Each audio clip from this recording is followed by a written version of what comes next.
आप सुन रहे हैं धर्मेंद्र निर्मलिया को।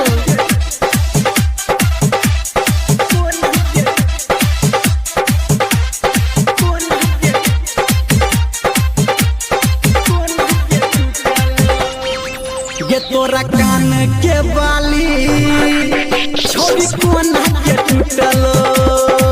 ये तोरा कान के बाली छोड़ी कोना के टूटलो। चढ़ल जवानी तोहर कोना के लूटलो। तोरा कान के बाली छोड़ी कोना के टूटलो।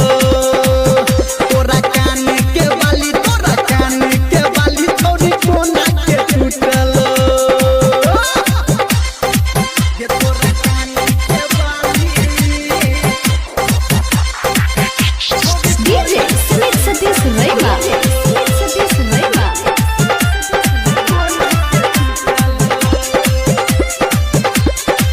माँ गायत्री रिकॉर्डिंग स्टूडियो।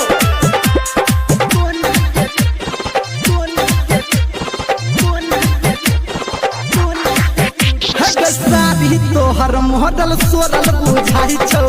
आँख के काजल तोहर ला जाई छो।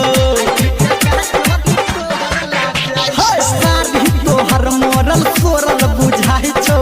आँख के काजल तोहर ला जाई छो। हाथ के चूड़ी तोहर कोना के फुटल। तोरा कान के बाली छोड़ी कोना के टूटलो। तोरा कान के बाली है गई कान के बाली छोड़ी कोना के टूटलो। ये तोरा कान के बाली डीजे सुमित सतीश रैमा।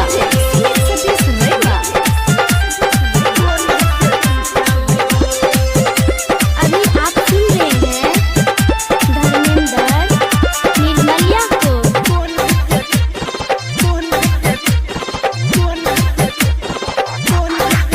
है गे भोरे भोरे गेल आम के गाछी। खोजे चलो तोहर छोटकी के चाची। भोरे भोरे गेल आम के गाछी। खोजे चलो तोहर छोटकी के चाची। कहो धर्मेंद्र ओढ़नी ओढ़े के छूटल।